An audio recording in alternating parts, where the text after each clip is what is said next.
சத்குரு சாந்தானந்த மகாஸ்வாமிகளுடைய பரிபூர்ண அனுகிரகத்தினாலையும் ஜெகன்மாதா புவனேஸ்வரி தேவியின் திருவருள் துணை கொண்டும் தொடர்ந்து ஆங்காங்கு நடைபெற்று வரக்கூடிய சண்டி ஹோமத்தில் இங்கே பாலாம்பிகா சமேத வைத்தியநாத சுவாமி கோவிலில் அருண் எக்ஸல்லோ குழுமம் சார்பாக இங்கே இருப்பவர்களுக்கெல்லாம் ஒரு ஆனந்தம் கிடைக்க வேண்டும் என்பதற்காக இந்த 10 நாள் ஹோமமானது இங்கே ஏற்பாடு செய்யப்பட்டு இன்றைய தினம் புவனேஸ்வரி மகாமந்திர சகித சண்டி ஹோமமானது செய்யப்பட்டது. இன்னும் 6 நாட்களுக்கு சின்னமஸ்தா, திரிபுர பைரவி, பகலாமுகி, மாதங்கி, தூமாவதி, கமலாத்மிகி என்று சொல்லக்கூடிய 6 மந்திர சகிதமாக சண்டி ஹோமம் 6 நாள் செய்யப்பட்டு ஞாயிற்றுக்கிழமை பூர்ணாகுதி நடைபெறும். இது நாம் இந்த தேதியை குறிப்பிட்டோமே தவிர, ஆனால் இந்த சக்தி வழிபாட்டின் முக்கியமான ஸ்தலமாக இருக்கக்கூடியது 51 சக்தி பீட்டம்னு சொல்கிறார்கள். புராணங்களிலே 108ஆகவும் இருக்கிறது. ஆனால் இந்த மாதிருகாட்சர சக்தி பீட்டம்ங்கிறது 51 தான். இந்த 51 சக்தி பீட்டத்தில் முக்கியமாக விளங்கக்கூடிய சக்தி பீட்டம் நமது கௌஹாத்திக்கு பக்கத்தில் காமாட்சியா தேவி. அங்கே இப்போ ஒரு பிரம்ம உற்சவம் 10 நாளைக்கு நடந்துட்டு. அந்த சமயத்தில் நாம் இங்கே 10 வித்தியை ஹோமம் பண்ணுறோம்னா அது நமக்கெல்லாம் கிடைச்ச ஒரு பெரும் பாக்கியம். ஏன்னா அந்த காமாட்சியா தேவியை சுற்றி தான் இந்த தச மகாவித்யா தேவிகளும் இருக்கிறவாளுக்கு தெரியும். இங்கே இருக்கிறவர்கள் பல பேர் பேர்களாம். அது சிலது கீழே இறங்கி தரிசனம் பண்ணணும், சிலது மேலே படி போய் மேலே ஏறி தரிசனம் பண்ணணும். அங்கே எல்லாம் இந்த தச மகாவித்யை இருக்கு. சக்தி வழிபாட்டிலே தலை சிறந்த வழிபாடு இது. அப்பேற்பட்ட ஒரு தச மகாவித்யா மந்திர சகித சண்டி ஹோமமானது செய்யப்பட்டு வருகிறது. இந்த மாதிரி மந்திரங்கள் ஹோமங்கள் எங்க நடந்தாலும் எல்லோருக்கும் புண்ணியம் கிடைக்கும். காரணம் என்னன்னா, புண்ணிய பாபம் சமமாக இருக்கும் பொழுது நமக்கு இந்த சரீரம் கொடுக்கப்படுறது கொஞ்ச நாளைக்கு. அதை நாம புரிஞ்சுட்டோம்னா நம்ம துக்கப்படவே மாட்டோம்.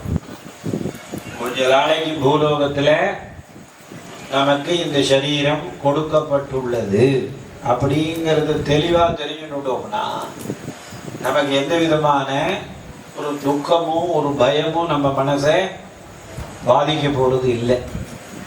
அது தெரியறதுக்கு என்ன பண்ணணும் அப்படின்னா, பூர்வ ஜென்மார்ஜிதம் கர்ம. அது மனசுல ஒரு பயமாகவும் வியாதியாகவும், ஏதாவது போற போக்குல 4 பேர் 4 விதமா பேசிட்டு போவான். அதே மனசை தைச்சிடும் சில பேருக்கு. ஏன்பா என்ன பார்த்து இப்படி சொல்லிவிடியேன்னு புலம்பிட்டே இருப்பான் 100 நாளைக்கு. அதனால இதுக்கெல்லாம் என்னப்பா மருந்து அப்படின்னா, தச்சாந்தி ஔஷதை தானை ஜப ஹோம அர்ச்சனாதிபி. இதுக்கெல்லாம் சாந்தி ஏற்படணும்னா, வியாதிக்கு சாந்தி ஏற்படணும்னா மருந்து சாப்பிடணும். மற்ற விஷயங்களுக்கு சாந்தி ஏற்படணும் அப்படின்னா தானம் கொடுக்கணும், அபிஷேகம் பண்ணணும், ஹோமம் பண்ணணும், தட்சிணை கொடுக்கணும், அர்ச்சனை பண்ணணும். அப்படி இல்லை அப்படின்னா தத்கிருது நியாயேன தத்தன் நாம்னாம் ஜபேன தத்தத் பலம் சித்தியதி. ஒரு நாமாவளியாவது எடுத்து நாம பிரார்த்தனை பண்ணணும், ஜபம் பண்ணணும்.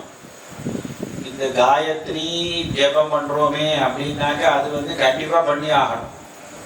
காயத்ரி ஜபம் பண்ணாட்டி பாபம் வரும், பண்ணினா விசேஷ புண்ணியம் வருமானா புத்திமத்திர தெளிவு ஏற்படுமே தவிர, அதனால உங்களுக்கு அது நம்மளுடைய ஸ்வகர்மா.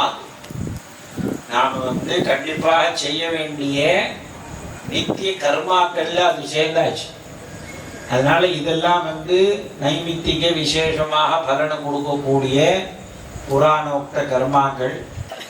இது நடைபெறுவதற்காக தான் ஆங்காங்கு குரு பீட்டங்கள்லாம் தோன்றி தொடர்ந்து நடைபெற்று வருகிறது. நமது புதுக்கோட்டையில் சத்குரு சாந்தானந்த மகாஸ்வாமிகள் 56ஆம் ஆண்டு சித்திரப்பட்டமாக வரைந்து புவனேஸ்வரியை தென்னாட்டுக்கு கொண்டு வரணும்னு கோடி அர்ச்சனை எல்லாம் செய்து 64 ஆண்டாச்சு அங்கே புவனேஸ்வரி கல்வி கிரக பிரதிஷ்டையாகி. அதுக்கப்புறமா ஓங்காரானந்த மகா சுவாமிகள் தர்ம சம்பர்தனி திருக்கோவில் மாதிரி அதை அமைக்கணும்னு சங்கல்பம் பண்ணி அது போன வருஷம் கும்பாபிஷேகம் முடிந்துள்ளது. அதனை தொடர்ந்து அங்கே கார்த்தாலேருந்து ராத்திரி மட்டும் தினமும் 5 கால பூஜை நடக்கிறது. கார்த்தால கோ பூஜையில் ஆரம்பித்தோம்னா சுப்பிரபாத சேவை, அதுக்கப்புறமா அபிஷேகம், காலசந்தி பூஜை, கார்த்தால புவனேஸ்வரி மூலமந்திர ஹோமம், புவனேஸ்வரிக்கு ஆவரண பூஜை, மத்தியான தீபாராதனை, சாயந்தரம் லலிதா திரிபுர சுந்தரி ஆவரண பூஜை, சண்டி ஹோமம், அப்புறம் பரிவார தேவதைகளுக்கு அர்ச்சனை, இது அத்தனையும் நடந்து கொண்டு இருக்கிறது. அது தொடர்ந்து நடக்கணும்னா அதுக்கு நாம் சில திட்டங்களும் வகுத்து கொள்ள வேண்டியிருக்கு. அதுக்காக ஆங்காங்கு இந்த மாதிரி ஹோமங்கள்லாம் செய்து அந்த திட்டத்தில் எல்லோரும் பங்கு எடுத்துக்கலாம். ஏன்னா இதெல்லாம் ஒரு தேவதா காரியங்கள், சமஷ்டியாக செய்ய வேண்டிய காரியங்கள். அதனால எல்லோரும் தீர்மானம் செய்யப்பட்டு சாந்தானந்த சுவாமிகளால் துவங்கப்பட்ட புவனேஸ்வரி சாரிட்டிஸ் ட்ரஸ்ட் 74வது வருஷம் அவர் துவங்கியிருக்கார். அதில் ஒரு வைப்பு நிதியாக வைத்து அதை கொண்டு தினமும் அங்கே தொடர்ந்து பூஜைகள் நடக்க வேண்டும் என்று சங்கல்பித்து இந்த மாதிரி ஒவ்வொரு இடத்துலையும் 5 நாள், 10 நாள், 27 நாள் அப்படி ஹோமம் செய்து கொண்டே வருகிறோம். அந்த விவரங்கள்லாம் நாளை காலத்தால் உங்களுக்கு அதுக்காக ஒரு பத்திரிகையாக அடித்து எடுத்து வந்திருக்கிறோம் புவனேஸ்வரி பீடத்திலேருந்து.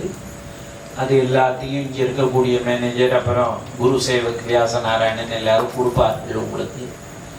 அதை பார்த்துட்டு அதில் யார் யாருக்கு பங்கு கொள்ள முடியுமோ 2-3 பேராக சேர்ந்து கூட அதை ஒரு பங்கு எடுத்து அந்த இடத்துல 1 நாள் 2 நாள் தங்கி பூஜைகள் எல்லாம் பார்த்து புவனேஸ்வரியினுடைய அனுகிரகத்தை பெற்று சுகானந்த சுகவாழ்வு வாழ வேண்டும். இன்றைய தினம் புவனேஸ்வரி மந்திர சகித சண்டி ஹோமம் நடைபெற்றுள்ளது. அனைவருக்கும் சத்குருநாதர்களுடைய அருளும் ஜெகன்மாதா புவனேஸ்வரி தேவியினுடைய அருளும் இங்கே இருக்கக்கூடிய பாலாம்பிகா சமேத வைத்தியநாத சுவாமி, ஸ்ரீதேவி பூதேவி சமேத நாராயண பெருமாள், ஆஞ்சநேயர் எல்லாருடைய அனுகிரகமும் கிடைக்கணும்னு பிரார்த்தனை செய்து கொண்டு பூர்ணாகுதி செய்வோமாக.